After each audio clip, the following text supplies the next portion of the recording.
Hey guys, I'm Joel. Welcome back to a new video. In this video, we're finally gonna be driving my E30 after so many months of building this car. In the last video, if you didn't watch it, I got everything buttoned up. Like I made this bracket for the fuel pressure regulator and it now has a permanent location. I installed this puller fan on my radiator officially, and it's extremely close to the fan. So that's gonna be a thing that I'm gonna keep an eye on. I got these Injector Dynamics 1050cc injectors in. These things are so nice. I got them all wired up. Learned my lesson on those. But now for me to drive the car, I was waiting on these turbo fittings because it was leaking so much. My old oil feed was aluminum and it was bottoming out on that fitting in there. And it wasn't allowing a seal on the face of the turbo right up here. So it was just leaking through there and pissing oil out. This black aluminum fitting is what I was using, and then this is the new one that just came in the mail. I think this is the thread pitch pattern for this turbo. It should be to a -4AN. And the biggest thing is look at how short it is after the bulkhead. It's gonna be a lot shorter, and hopefully it doesn't bottom out anymore. This is a very specific drain that I needed. And yeah, it's just on this new eBay turbo. Because my old eBay turbo had a bigger housing inside, and this one was able to bottom out. So let's see if this fits. Small stuff like that is what makes predicting builds very hard before actually starting. That's why I just say starting is the best way to get it finished. Even if you don't know how to do it. Yes, it's the right thread pitch. Yes! And it bottomed out. Let's go! I don't want to go too tight on this, but I do need it to seal. So hopefully these threads don't mess up. This shit has me paranoid. I feel like something is always trying to go wrong, and if I strip that, that would just be like the ultimate L. That should be good right there. I also forgot to add power steering fluid, which is a bad thing because I have the belt on and it was running the power steering pump with no fluid. So that's not the best. But besides that, the oil leak was the only thing that was stopping me from driving it. So I should be able to let it warm up, have the fan turn on, see what happens, let it regulate the temperature, and then drain the oil out because I still need to do that, but I want to do the first heat cycle before draining the oil. And it needs to get to 90 degrees Celsius and for the fan to regulate it, for it to be a full heat cycle. I guess now I need to take this boot off for me to fill the power steering because I can't fit it anywhere in there.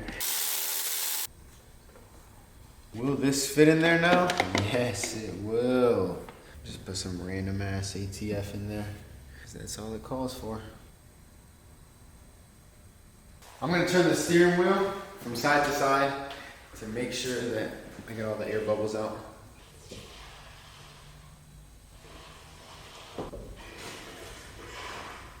That sounds crazy, my steering rack. I'm an asshole because I found the perfect funnel in my toolbox. This thing reaches from way downtown. Before letting the engine run for an extended period of time, I'm gonna pressure test the cooling system just to make sure that there's no leaks, because this is something that I gotta make sure is tip-top shape before running it.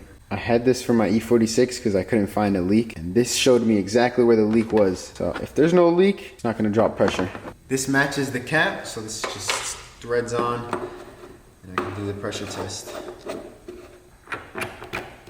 So I'm gonna slowly pump it up to around 12 PSI. There we go, it's dead at 15. So I'm gonna put a timer for 30 minutes and we'll see what that's reading after. So this should be just a short little 30-minute drive in theory, but it's good that there's no leaks so far. There's no significant noise or anything. Here's what my glove box looks like. There's no way I'm driving this car with this looking like this. There we go, it's all organized. I got the wires and everything zip tied up as much as I can just so I can actually use the glove box, but that's about as good as it's gonna get. My manifold air pressure sensor is zip tied to the AC hose over there, and everything's all tucked away. It'll be fine. It's been just about half an hour, 29 minutes, and look at that. That is beautiful. It has barely gone down. That is good enough. For 30 minutes,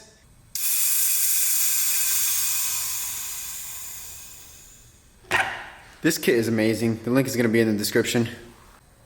I didn't even see this. There's a little drop of coolant on the floor, and it's coming most likely from that bottom radiator hose. I didn't see it when I was doing the pressure test, but I'm gonna need to tighten that up. There's the official confirmation, that little drop. I'm gonna tighten that up a little bit more. But there's no way I would have found that if I didn't pressure test it. The hose clamp took like a turn and a half, so that might have been the issue right there. Should be good now. Now that the cooling system is situated, before I can start it, I have to make sure that I fix the dead times for the injectors. I want to go into details exactly what dead times is so I can catch you guys up and I'm not just talking about this mysterious thing. I'm going to be using Haltech's website to show you guys. This is how I learned it. I read through this and it all made so much sense after. So basically the ECU commands the injectors to open and close. Ideally you would have fuel sprayed 100% of the time and just have it turn on and turn off exactly at the time, but logistically that's not how it works. What actually happens is yellow is the time energizing the solenoid before the injectors start to open, so there's a little delay in that time. Red is the opening time of the injector, so it's not 100% right away. There's a ramp to it, and that ramp is kind of an unknown thing. So the blue is when the injector is actually firing fuel. So when you subtract the orange extra fuel that came after you commanded the end from the amount of fuel that's lost on startup, and then that from the yellow, that total is the dead time. So you need the injector to stay on a little bit longer so that you know the amount that you would command is the amount that you're getting, and the dead time is going to be accurate because you put the value into the computer. Then your injector is always going to be firing the correct amount of fuel that you command it to spray. And the dead times changes depending on the battery voltage and on the fuel pressure. The fuel pressure matters because the amount of pressure that's on the injectors determines how fast the little pintle moves and goes to full pressure, because if you have more pressure, it's going to open faster. Every company that sells injectors, like every set of injectors, has different dead times. Injector Dynamics gives you all that information, which is very important because then you know that it's always going to be firing properly. And that is why they're expensive, but they're worth it. So these things really are the best of the best. Injector Dynamics, I believe it, that they're the best injectors. I hope that made sense because this was so hard to explain. I suck at explaining this, but I want you guys to know what it is. And now looking it up, the Injector Dynamics 1050 dynamic flow data. You can run these injectors at 100 PSI. It's crazy. I think I'm at 43, but I don't know if this is at zero vacuum or in vacuum because that changes. But this is the table. You put these values into your ECU and she works. For now, I ended up using the 43.5 values. So all these on the second row. So now what the wrong dead times does is you're going to have to command a whole lot more fuel. Oops, forgot this is a touch screen. You're going to have to command a lot more fuel if the dead times are wrong, which that's how it is here. That should not be that high up. So I'm going to go to base setup, injector settings, and then originally it was on traditional, but I'm changing it to simplified, and then I put these values in here and I'm leaving it at that. I don't know what these things do, but I'm not touching them. I'm going to turn the key on and burn this into the ECU. There we go. I got those values put into the table and it should be good now. I hope. I'm going to have to go back in and dial this shit back a little bit. Now that it has correct in dead times, narrow it down a little bit. I'm going to put it back to where it was, matter of fact. Right around there. Let's see how that starts up. So now normally you need to let the car turn on and heat up the O2 sensors for the lambda to start reading accurately. It doesn't do that right away. I need to turn on the O2 started on power up. This is specifically for tuning it because if I leave the key on with this setting on, it's gonna burn my O2 sensor out. So I need to be very careful when this setting is on. Oh yeah, I can't forget about checking on this oil feed fitting. Let me go see. Damn, this car looks so good now. Finally, the engine bay is something I'm proud of. I'm so sorry about the hissing. I need to get a new head unit.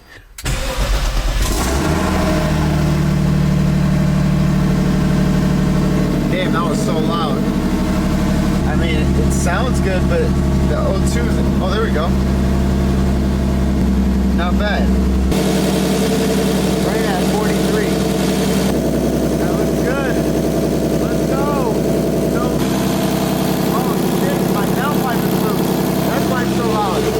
My O2 sensor was actually reading, but I turned it off. I think my downpipe is completely loose. I saw so much condensation on this metal plate. It's like soggy here. There's definitely a gap on this downpipe. This is why it was so loud. It scared me. I was like, damn. Oh yeah, all of them backed out. They were just loose. Let's see this street car.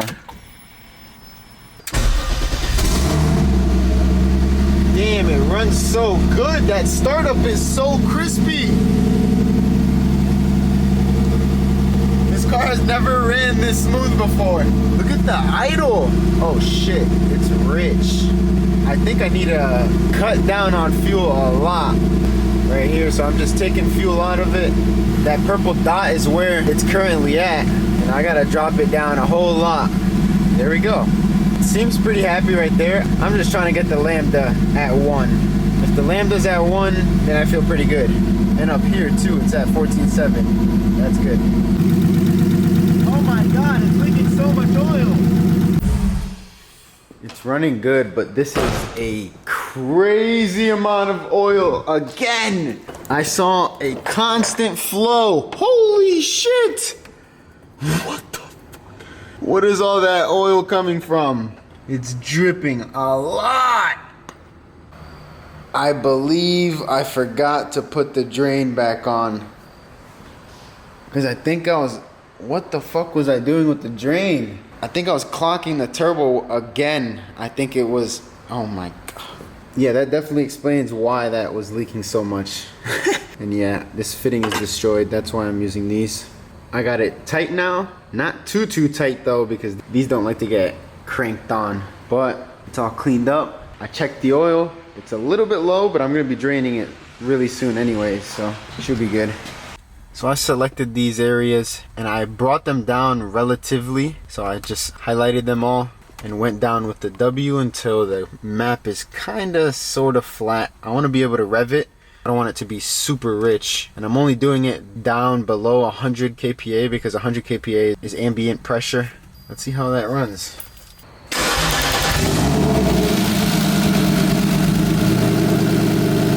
It's running pretty good. The car's not shaking at all. It's like super smooth. I'm gonna just wait for this coolant temperature to go up a little bit. Hopefully the fan will turn on at like 90. That fan is definitely gonna hit on that water pump. It's so close. What the fuck? That's not good. The top end is very loud because I didn't put any oil in the lifters, so they all have to bleed. But they'll do that naturally. I'm gonna give it a little rev and see what happens.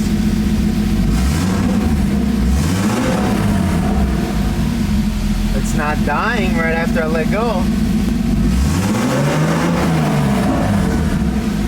Let's go a little lean. Up over here, I gotta add some more fuel.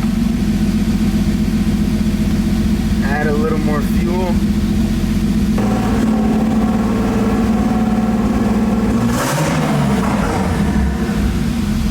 Okay, these spots are definitely very lean. It does not like those spots. I gotta smoothen it all out. I'm not even realizing that it's not smooth at all. I gotta add more up here. The car got to 95 Celsius. I turned it off because my E-fan is not on. I think when I unplugged it when I was tucking the harness away, might have messed it up. Coolant fan not working. What the hell? Okay, well that's my problem. It looks like the pin is out. So I'm just gonna re-crimp another junction on there and call it a day. Yeah, that's fried.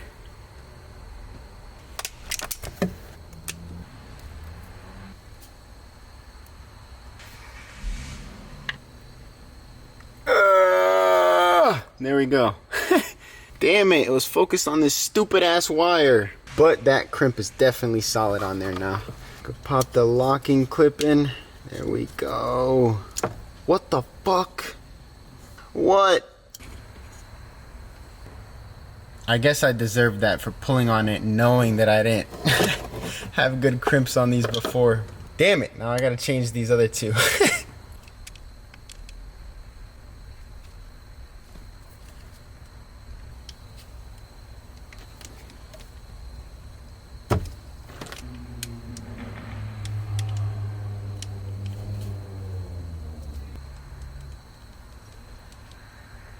There we go. Those are solid now. So that's what it is. This yellow one is my E-fan wire, and it can pull out because I destroyed the connector years ago because I didn't know how the connector operated. So now it doesn't clip the wire in, which is kind of annoying. But I moved the E-fan pin from the top right to the bottom left, and it clipped in. So I feel better about this wire being in there. So since I moved it from pin 5 to pin 6, I'm gonna need to change it from stepper B to stepper C. In here I can turn off the test mode, and then here coolant fan channel from stepper B to stepper C. Right, changes. So the coolant fan is stepper C now. Let's test it. There we go. E-fan works now, and it's on a channel that's not gonna get pulled out. It's about to hit 90 Celsius. The fan should turn on. Couldn't even hear it, but the fan is on. I don't know if this thing is gonna regulate temperature. I'm gonna be honest. Oh, it is. It was at 92, now it's at 90.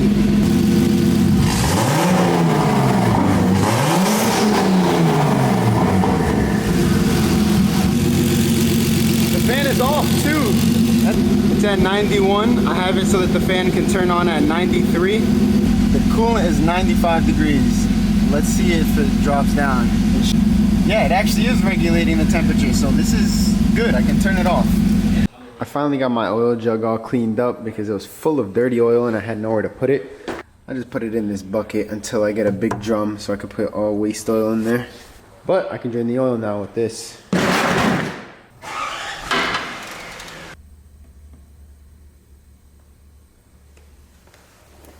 Damn, it looks very clean. That's that walkie. Now I know that I need to open my oil filter housing while the plug is off down here to let all the oil that's inside the oil filter housing drain out. Let's see how much more oil comes out once I open this. I'm gonna let it sit for like 10 minutes because it's still draining. But I can take this oil filter out. And I ordered 3 new oil filters just so I can have them for the process of this break-in and the new valve cover gasket. So I gotta change that as well. Brand new unit, drop it on in. Now we could check the old one. There's a little bit of metal flakes on there. I wiped it off. It's not bad. There's no big chunks. It's just pretty normal for fresh rebuild. That's what's up. I'm gonna be using some Lucas break-in oil because since this is a fresh rebuild, the high zinc is nice for allowing the walls to bed into the rings properly. Now that the first heat cycle is done to it, I need to take the valve cover off and retorque the head down. Let's just do a quick montage of this and get this over with.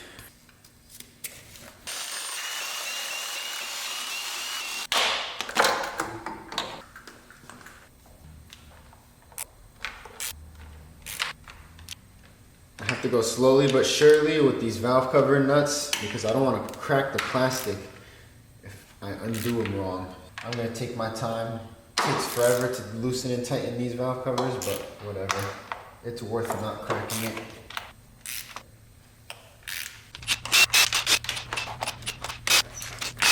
I can disconnect this breather line.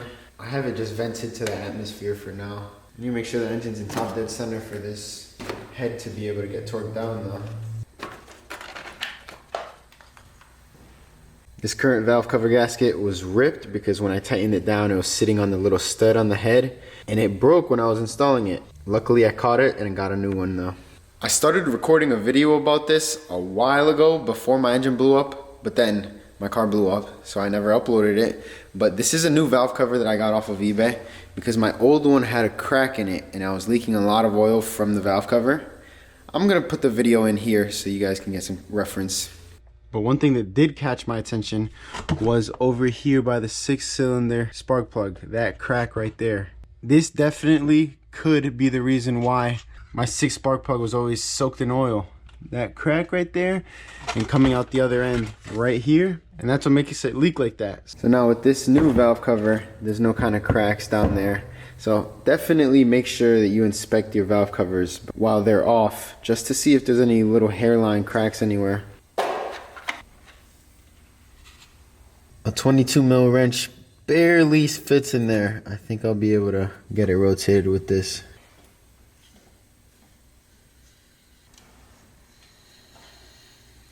I'm just about there.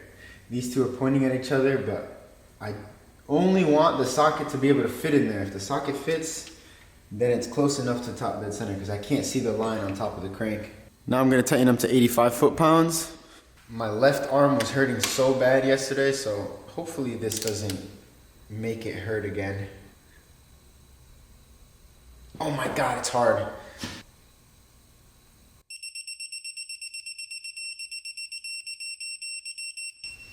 Ow, my hand. Holy shit. The torque wrench digging into my hand. I need to get a glove. Stuffed the rag in my glove. Don't mind if I do. For some extra padding. This shit hurts my skinny ass hand, so you better believe I'm gonna take extra precaution. Much better.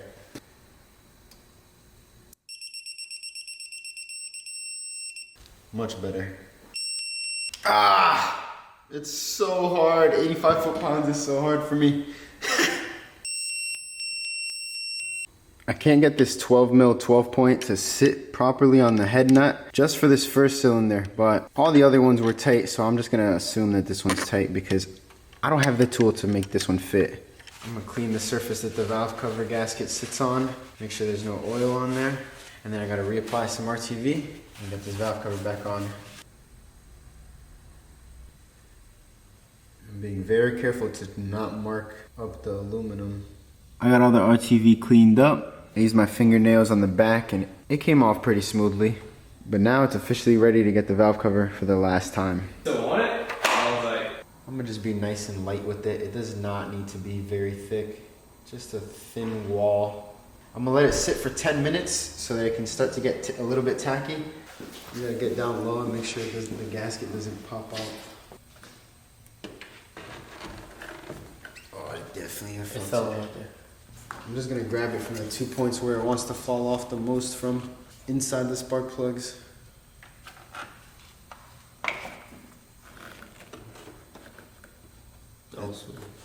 That's definitely the play. Grabbing it from inside the spark plugs because the outside gasket gets held in by itself because of the little grooves. Now I gotta come in and very evenly start tightening this valve cover.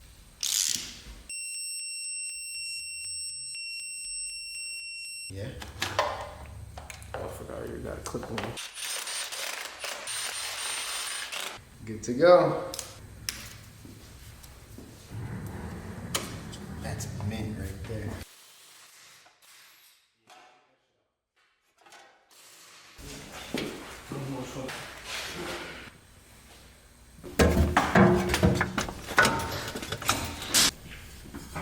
I need to get the center bushing to line it with the transmission, but I can't. Functioning piece I've ever tried and had. Really? You saying that very quick, huh? I got this collar all tightened up and I have the center support bearing preloaded. I just pushed it towards the transmission and then tightened these two and it's good to go. The back is tightened and all of these nuts are nice and tight. I got them as tight as I possibly can since 60 foot-pound is a lot, so they have to be extremely tight. I'm gonna install this down pipe with no heat wrap for now because it's hitting on this metal cover that's for the valve cover. So I need to bend this to make it fit better because if I install that heat wrap, it's gonna start flaking again the exact same way.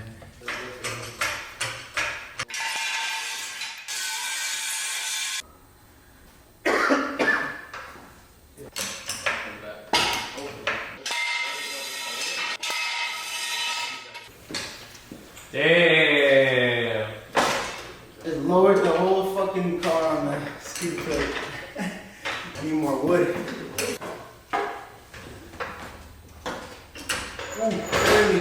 Yes. It's on the floor finally. After so many months.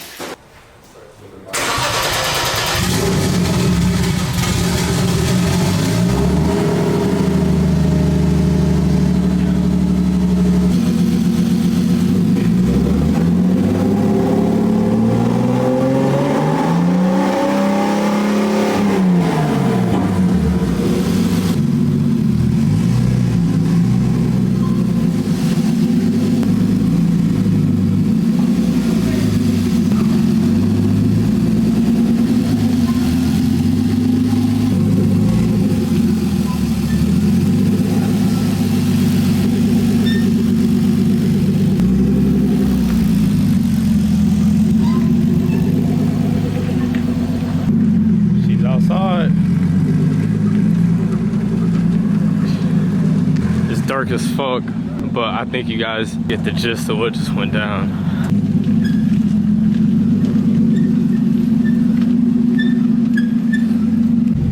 I got the car pulled outside now, and I'm trying to adjust the VE tables, and I'm trying to make it so that I can rev it a little bit and at least drive it, because it's off, but I don't know how much it's off by. It's just sometimes it peaks up and it goes really lean. So I want to try and get all the times that it peaks up and goes lean out of it. The Lambda is where the target is at, so that's good.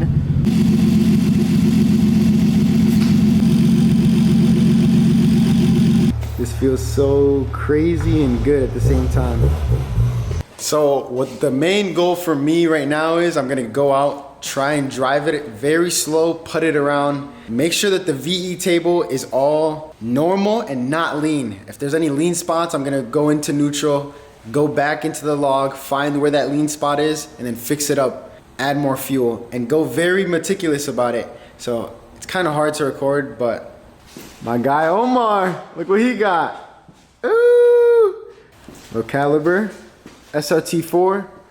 He got himself a new project, a built car. You ready? Let's see. Some light. So like right now, this is the KPA, the amount of pressure inside the intake manifold, and basically that the engine is getting.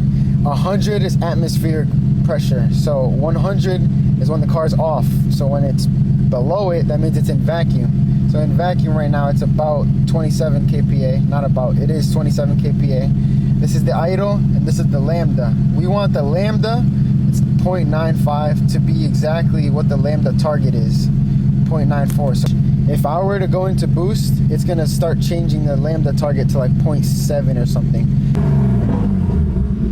So you see, On decel, it goes super lean. So it reads, once it jumps up all the way, that's me letting go of the gas. Yeah. So I'm gonna try, and it's hard because you want to keep it at a certain value, change that value, make sure it's good, and then move on to the next value. Give it a little more throttle, change a little more variations. But you want to do it on a dyno because you can not look at the road and it's easy as hell.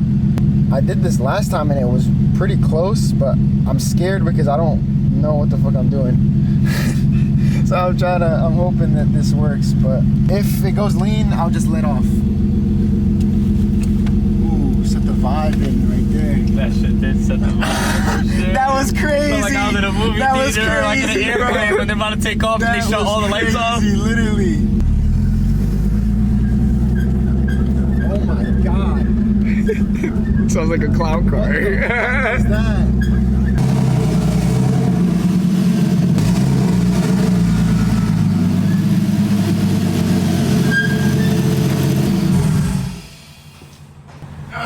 The placement in here is so funny now. I know, it looks so weird. It's so out of place. What the hell is this doing in here? That's you right there, Omar. I hope you know. He's a disappointment. That's This your. thing's gonna be gnarly. It made 480 to the wheel. This shit's gonna be fucking crazy. Come Let's on, be come on. honest. Let's be This honest. is gonna be crazy. 480. This is gonna be fun, bro. This is gonna be fun. Shop, bro.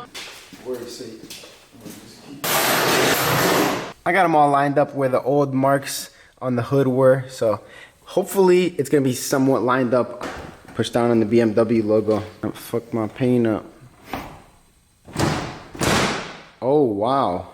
Yeah, that is definitely a big gap. I gotta iron that out. But damn! Let's go with the caps in the front, trim on the bumper. It looks dialed.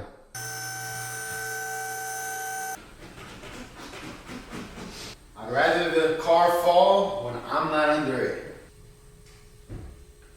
It's on the lift.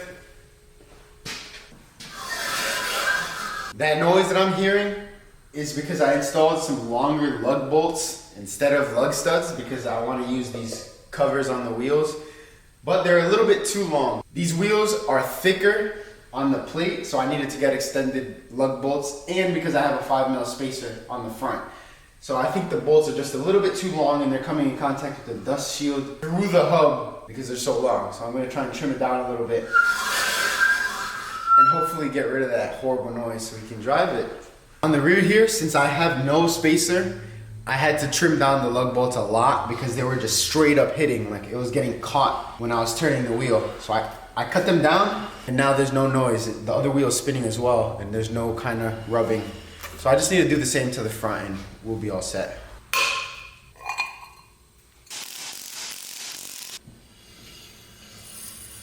I backed the bolts out literally just like one thread and it's not rubbing up anymore, which is so annoying. It has to get cut down just the smallest bit. The tips of the lug bolts, they're extended. I'm pretty sure they're 40 millimeter extended. They were rubbing up on whatever's on the inside past the hub. And you see through that left hole, it was bottoming out on that thing back there. So I gotta trim them down just a tiny little bit. Got my little setup here so I can cut these down and the shavings can blow right out the door and not make too much of a mess inside of the shop. Because using an angle grinder is definitely the #1 way to make nasty dust inside the shop.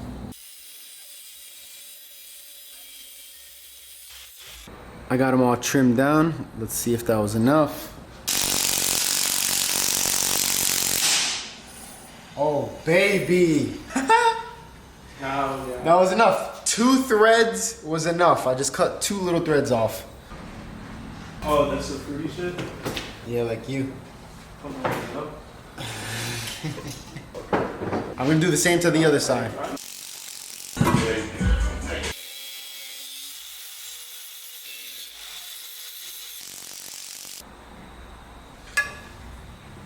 Let's see if it melts away.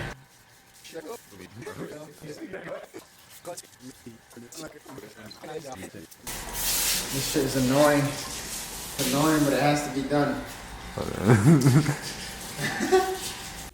The exhaust cleaned up really well. Back here there was a whole lot of stains from the oil, but the heat wasn't enough to bake it on the back section, but the front section is obliterated. There's no saving this shit.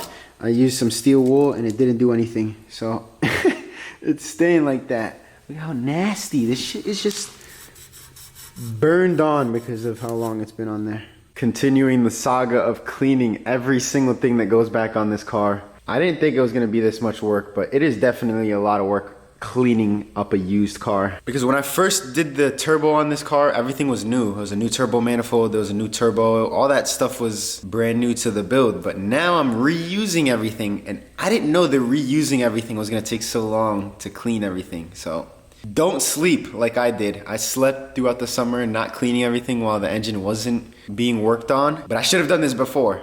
Whatever. You live and you learn. Now I know that next time I gotta be really on top of it. But everything that was under the car covered in oil. So the parts washer is gonna come in and rejuvenize these pieces up a little bit. This holds in that heat shield and it also holds in my exhaust with these hangers. And this heat shield is just disgusting. I have the heat shield because the heat shield covers the exhaust and the drive shaft, so nothing is gonna melt.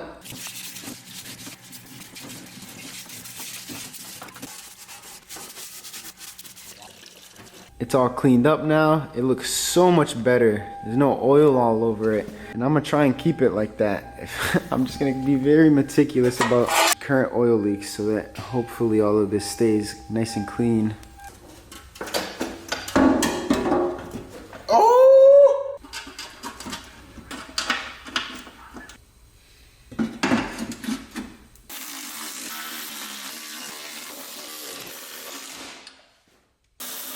I got a zip tie on there just because I don't have the screw since it's a very specific thread pitch, but it's on enough.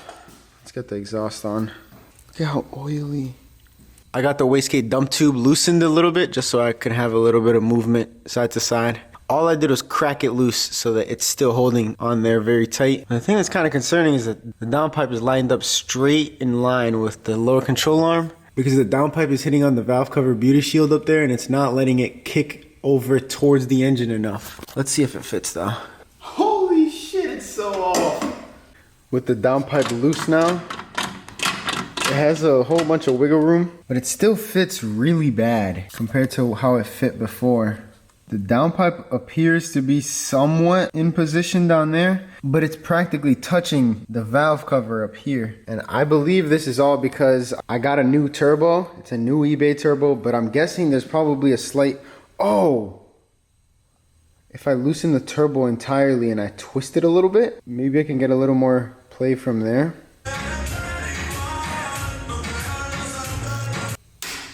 I just want to crack these loose so that I can get some movement in the turbo. So I need to twist it this way. I'm trying to get the angle so that the turbo goes this way so that the downpipe can have more room and away from the valve cover over here. I think the line is like that.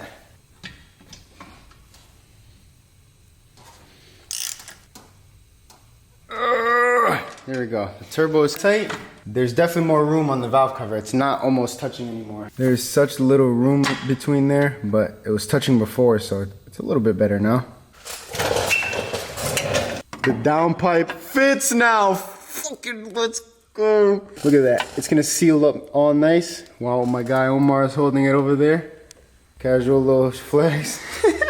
He's holding it up over there so I can make sure that this V-band is gonna be fully seated before I tighten the clamp down.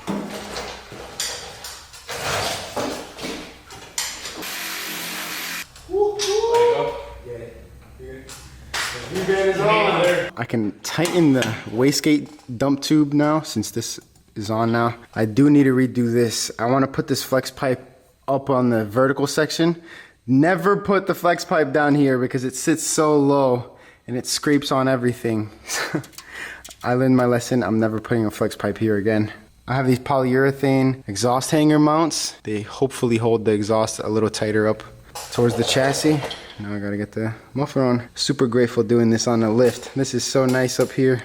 With the lift, I was able to come in and make sure it was sitting exactly how I want it to, which is very nice because this isn't the best exhaust ever. This is my first time making an exhaust. A lot of straight pieces, but that's the name of the game. Let's see what it sounds like again. That's the final gap from the valve cover to the downpipe. I'm gonna see if I can get this metal shield on, but I gotta make sure that it's gonna fit. The order of operations is complete. I took the downpipe off, just loosened it a pretty good amount so that I can get this metal cover slid in, and then bolted it down, got the downpipe back on, and we're good to go now. It all fits. It is hitting just a little bit, but I don't know what to do about that. That's gonna have to stay like that for now, which sucks, but whatever. Oh, this thing is so good. I forgot that the muffler was on. I was like, damn, it's quiet, but it sounds good. Dude, I finally have no exhaust leaks. That's why it sounds like that. Finally, let's fucking go, bro.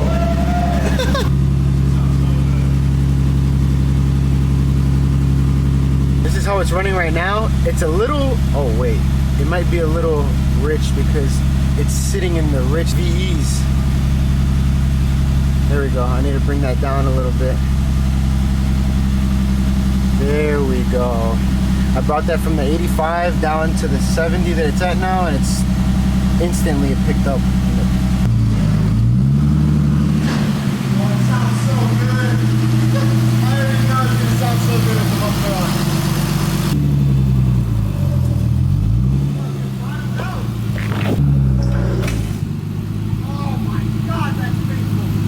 Nah, your wheel's about to hit. It's beast. Yeah.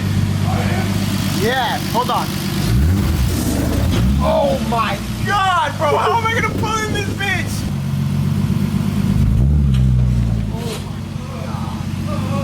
Static, boy. We're good. This thing is running so smooth now that I have an exhaust on there and you can finally hear it. I like how this looks. I love the look of this. POV. Oh, I gotta clean this windshield, bro. POV back shots on Joel's Patreon. Hey, yo.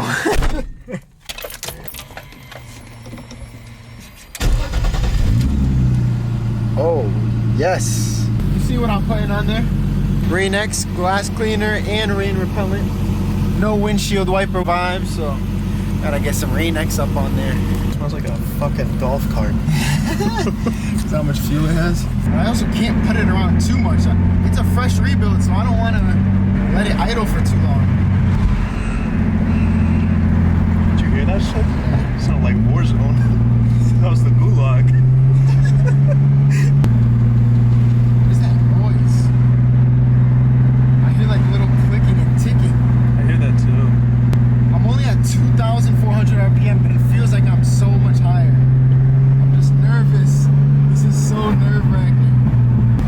feel the idle in my brake pedal. I've never been able to do that before. Really? Yeah, it feels weird. I don't know if that's supposed to be like that. There's just a whole bunch of feelings. Like I can feel everything in the road. Like the steering is super responsive. Like my hands are like tingling from how like sensitive the car is right now. Like I can feel everything and it's crazy. You also haven't driven it. It's just mad long. So long. We made it to McDonald's. Now Ryan's in there grabbing his food and I'm sitting out here trying to get my car tuned. So the gist of this is the Lambda is the red and right here it should be at the blue line. If it's below, that means it's rich, and if it's above the blue line, that means it's lean. And right here 1.1 is lean. Since it's lean at 2500 RPM and 65 kPa, I need to go into that bank in the VE table and add more fuel. So 2500 RPM and 65 kPa. That's right where my mouse is, right around here. So I gotta add some more fuel into this corner, probably around there. I'm not too entirely sure. Like I said, I'm just trying to do what I can to make the car run. Oh, okay, and then one thing that I'm noticing is that it goes from 95 to 90 to 94. So I need to get that low spot out. I need to come in and make it all kind of even to each other. There we go. I got it a little more ironed out. It's kind of doesn't really mean anything until you go ahead and actually drive the car and see what it tells you, because that's all that matters. Everyone's VE table is different because everyone's engine is different and everyone's setup is completely different. So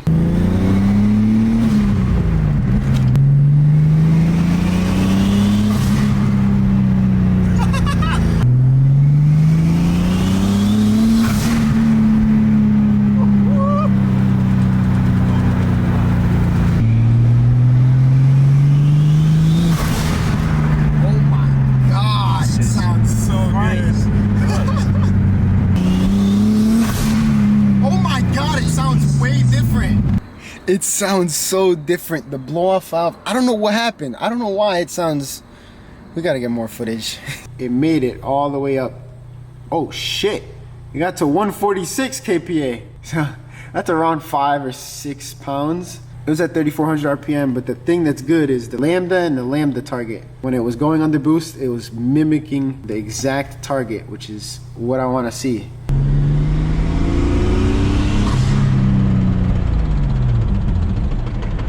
What is that noise? Bro, what the fuck was that? Oh my God. Yo, that clicking scared the fuck out of me. I heard a lot of clicking. I don't know. This is gonna be a shit show of a first drive, bro. I think it went away now. I think, what the fuck?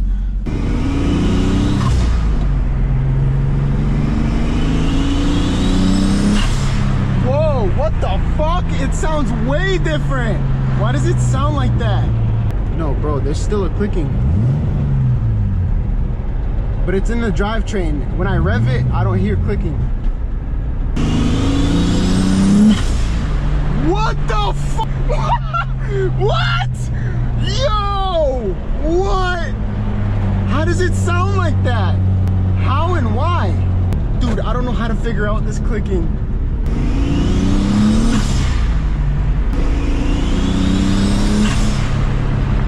Oh my God! Dude, it sounds... I don't know why it sounds like that. Yeah, it sounds like an axle click, right? Oh, you think it's in the back? Yeah. Oh, I didn't even turn my head. If I look left, I can hear it from the back now. Yeah, good shit. Oh, okay. I feel a lot better now. For sure, that's my axles, because I saw grease on the outside of the axle.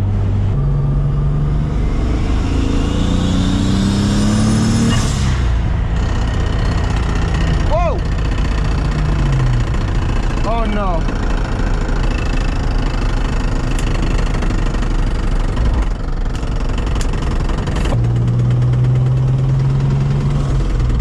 What the fuck is that noise, bro?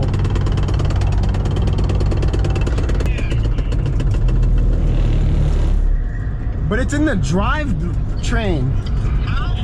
It went away. It has to be your drive shaft has to be loose or something, bro. Yeah, I think my center support bearing might be like off. I'm gonna limp it back to the shop because this is crazy.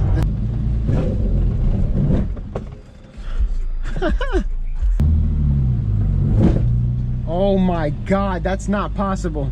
4 pieces of wood. Look at the aftermath. That exhaust got fucking bashed in. The resonator was literally just coming up and just slamming on this. The chunk's coming out. It's the next day now. I'm re-energized and I'm ready to get this car driving again. Right here I have the whole log pulled up. So I get to come in, adjust things, and nitpick on the bench. It made 151 kPa, which is about 5 PSI, but 4,000 RPM, 5 PSI. And the lambda was exactly what the target was, which is what I want to see. Right here, there's another lean spot, 47 kPa, 1,400 RPM. So this is good. You want to bring it through multiple different instances and a lot of variations when you're on the first drive, just so you can have something to go off of. Like I said before, I'm just doing what I can to make my car run. I don't know anything about tuning, except the small stuff that I've been learning over time. Unfortunately, I gotta take this exhaust off again so that I can take the heat shield off and get back to the drive shaft. This muffler is so easy to come off.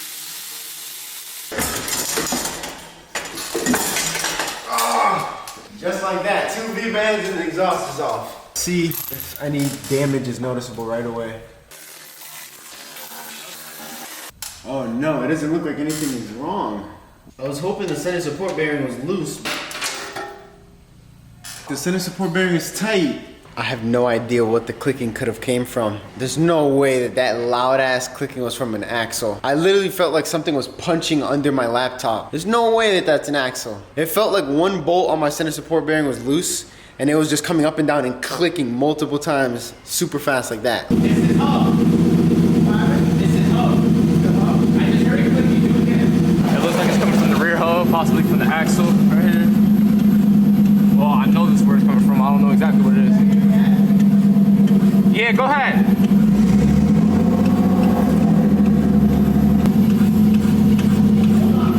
All right, it's definitely this wheel. You can turn it off. Start it again with the wheel off so that the studs won't be a factor. If it's still clicking, then I guess it's the axle for sure. Look, the axle already is shooting grease, bro. It's a brand new axle. Look at this, my wheel is totaled. Yo, it has to be this axle again. There's just grease everywhere. I don't know why. It just sounds like it's rubbing. It's still there. It just clicked. Yeah, it's clicking.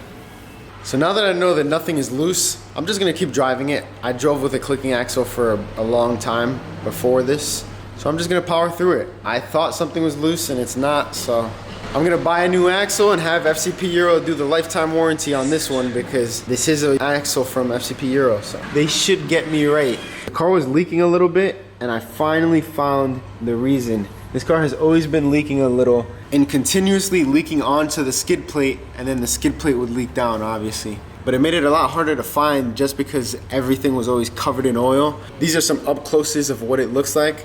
I'm just gonna get a whole new drain line and do the whole thing again because this thing, I've just been having endless issues with this oil drain. So I'm just gonna get a new one.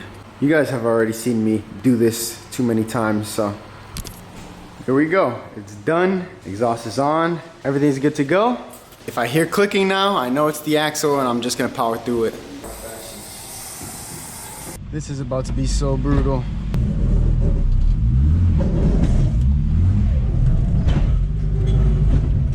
Holy fuck. That is so bad. I do remember that I need to let the engine decel a lot, and that's like mainly when the rings break in, is on decel. I need to bring the car through the rev ranges. I can't keep short shifting.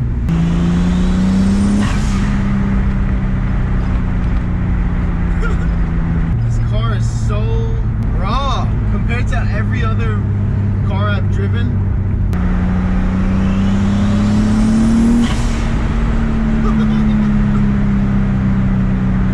This car is kind of scarier now.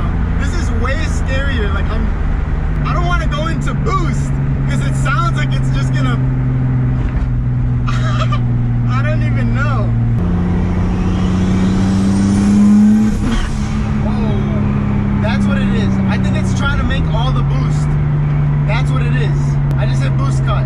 That's why it sounds like that. There it is again, bro. What the fuck? I'm in neutral.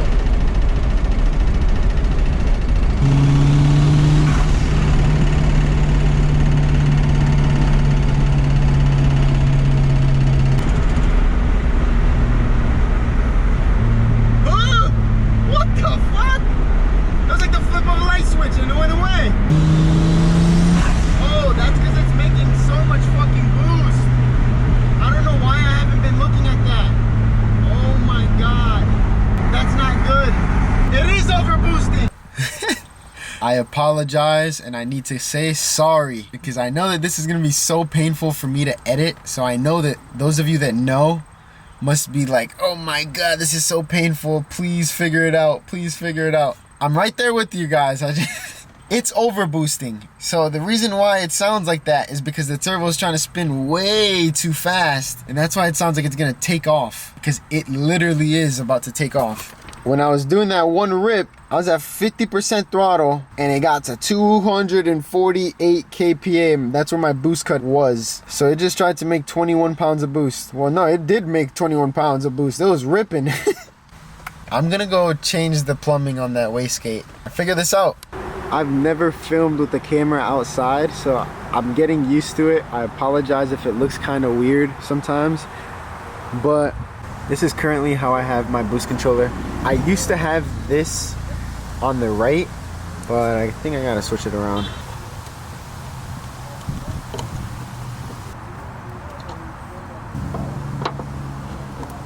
There we go, I gotta switch back to how it previously was. I should have just left it like this from the beginning, but whatever. But there felt good, and it looked good too. There we go! Let's go! No more whistle. That whistle was the turbo trying to blow up. I'm gonna go in second gear. I don't know if this is how you break in an engine, but I'm gonna try and rev it up and then let it decel down to try and put that load on it, to try and bed the rings in a little better.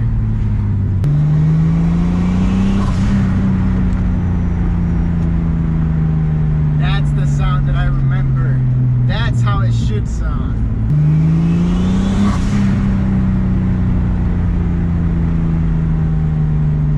Things are looking good.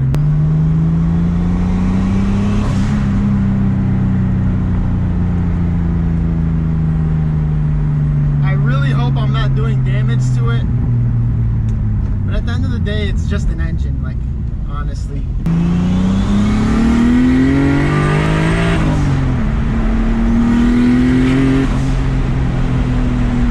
Yo, it feels good.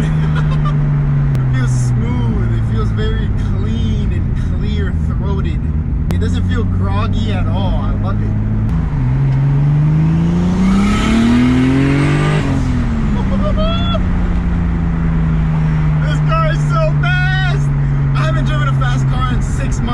When this car was last up, so I got the fast car shivers.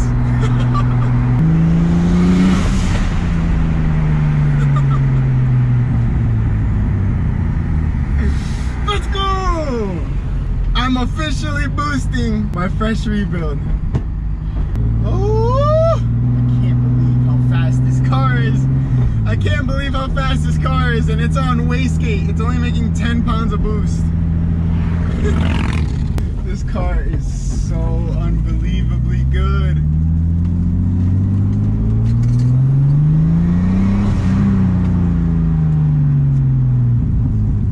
It's so smooth. It's so solid. I am mind blown how good this car is. I do not miss that coming into my house. Holy shit! Let's go! Fucking made it home. Let's go. My heart is racing right now so fast. Let's go. Let's go.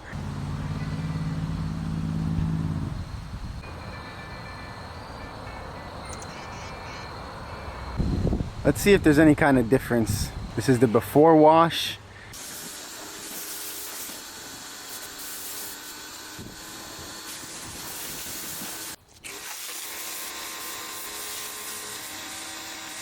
Boom, there it is, all washed up and clean.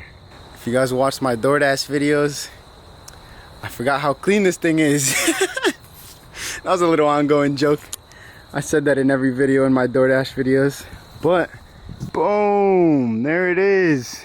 This thing looks so good. It finally made it home and it drives like a beauty. The car's all washed up. It's gonna rain tomorrow and my sunroof seal is completely clapped. So I'm gonna bring it to the shop because my E46 is there and I wanna drive it more, so. I gotta hit more boost. I made it to gas tank. I made it to the gas station. My tank is on E, so let's see how much it takes. It took 9.6 gallons. We should be good to rip it now.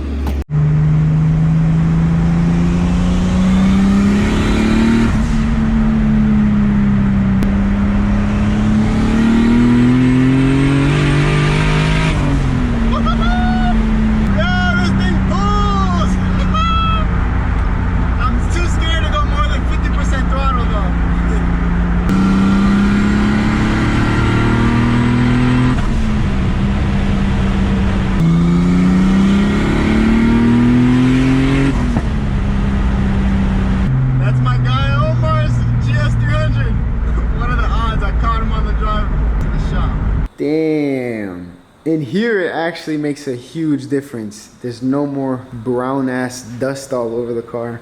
It actually looks clean as shit. On camera it looks so good. I'm gonna leave the video at that. I hope you guys enjoyed that. This basically is the end of the series of me rebuilding this car. Hopefully now we can go on to enjoy all the crazy amount of work that went into this, because it feels insane so far. I can't wait to get into it more. Stay tuned, subscribe, hit the like, follow me on Instagram at E30Joel to stay up to date with everything that I'm doing. Yeah, thank you for watching.